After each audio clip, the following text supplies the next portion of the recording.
சாலை அமைப்பதில் முறைகேடு நடந்தால் அதில் எந்த சமரச பேச்சுவார்த்தைக்கும் இடமில்லை. ஒப்பந்ததாரர் மீது உரிய நடவடிக்கை எடுக்கப்படும். சிவகங்கையில் பொதுப்பணித்துறை அமைச்சர் ஏவாவேலு பேட்டி.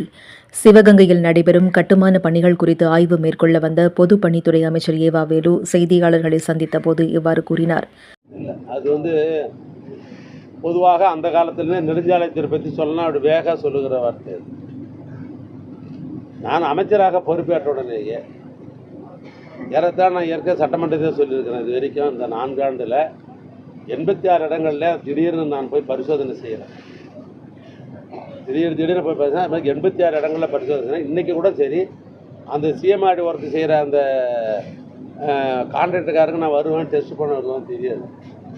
நான் மதுரைக்கு வந்தேன். நான் உடனே இந்த வழியாக நான் அந்த சிஎம்ஆர்டி ஒர்க்கை டெஸ்ட் பண்ணுறதுக்காக தான் நான் டெஸ்ட்டே பண்ணேன்.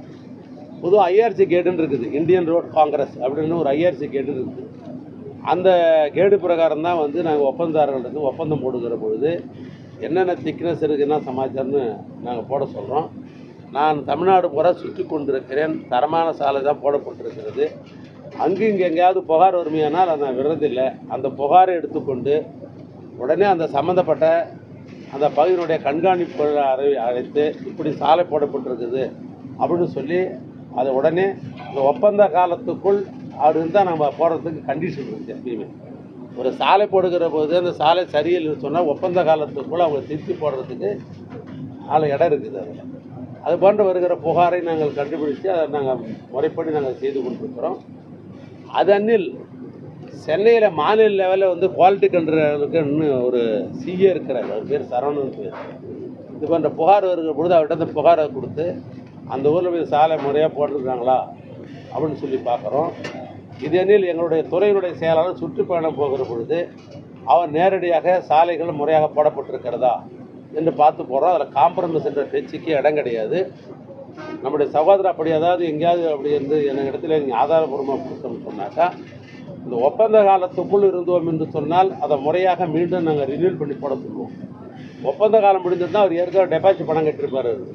அதை பெனால்ட்டியாக நாங்கள் பண்ணி அவர் பெனால்ட்டி போட்டுருவோம். நாங்கள் அதை போடாத இருக்க மாட்டோம், நாங்கள் பண்ணிவிடுவோம். இதில் காம்ப்ரமைஸ் என்ற பேச்சுக்கே இடமில்லை. நெடுஞ்சாலைத்துறை பொறுத்தவரை சட்டமன்றத்தில் தமிழ்நாட்டில் ஏறத்தாழ 48க்கு மேற்பட்ட டோல்கேட் இருக்குது. இந்த டோல்கேட்டை அப்புறப்படுத்தணும். பீரியடெலாம் சிலதெல்லாம் முடிஞ்சிருக்குது. 13 டோல்கேட்டுகள்லாம் பீரியடெல்லாம் முடிஞ்சிடுச்சு. இவரெல்லாம் எடுக்கலை, பரநூரில் எடுக்கலை என்று நேரடியாக சட்டமன்றத்தில் மக்கள் இதெல்லாம் கேள்வி கேட்டாங்க. நான் ஒன்றிய அரசுக்கு பல முறை நாங்கள் கடிதம் எழுதணும். இந்த ஒன்றிய அரசு என்ன சொல்லிட்டாங்க, ஒரு ஆக்டை பாஸ் பண்ணிட்டு அதான் பீரியடு முடியுறதுன்னு ஒன்று கிடையாது.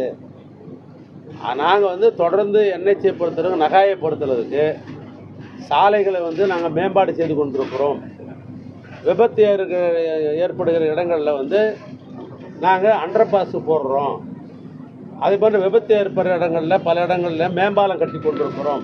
ஆக தொடர்ந்து அந்த நகாயிலயங்கள் பணி நடந்து கொண்டிருக்கிற காரணத்தினால் பீரியடு முடிகிறது ஒன்று இல்லை இனிமேல். ஆனால் நாங்கள் தொடர்ந்து வசூல் செய்வோம் அப்படின்னு ஒன்றிய அரசாங்கம் அந்த விதிகளையும் சட்டத்தையும் எனக்கு திருப்பி அனுப்பிச்சிட்டாங்க. அதை நான் சட்டமன்றத்திலே நான் சொல்லிட்டேன். இனிமேல் பீரியடு முடிஞ்சதுன்றது ஒன்று கிடையாது அப்படின்னு நாங்கள் சொல்லியிருக்கிறோம். அதுக்கு அடுத்தது நீங்கள் சென்னை உயர்நீதிமன்ற மதுரை கிளையில் இப்படி ஒரு போட்டுருக்காங்கன்னு சொல்லினாங்கன்னு சொன்னால் அதை செய்யலைன்னா நகாயை பொறுத்தளவுக்கு அவங்க கண்டெம்ட் கோர்ட்டு அவங்க தான் சந்திக்க வேண்டிய நிலைமை இருக்கும். நீங்கள் சொல்கிற அந்த செய்தியை வைத்துக்கொண்டு மதுரை ஆர்வனுடைய கவனத்துக்கு நான் கட்டாயம் கொண்டு போவேன். சிவகங்கை மாவட்டம் 40 கிலோமீட்டர் இருக்கிறதா சொல்லியிருக்காங்க. 23 கிலோமீட்டர் இன்னொரு 40 இல்லை.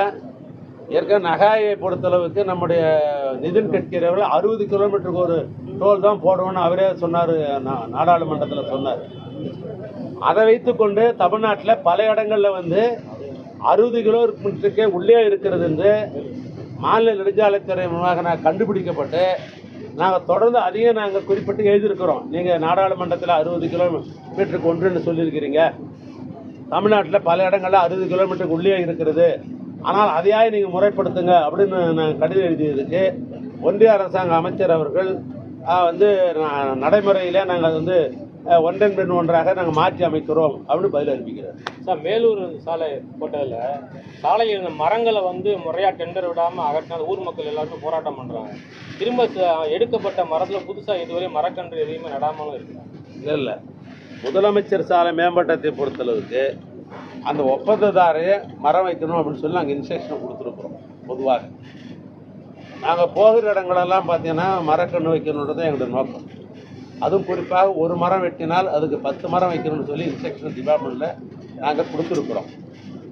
சிஎம்ஆர்டி ஒர்க்கை பொறுத்தளவுக்கு அந்த ஒப்பந்ததாரே நேரடியாக அந்த வந்து கண்ணை வைக்கணும்னு சொல்கிறோம். அதோடு மட்டுமல்ல, ஏறத்தாழ 5 அடி உயரத்துக்கு மேலே தான் கண்ணுலாம் வைக்கணும்.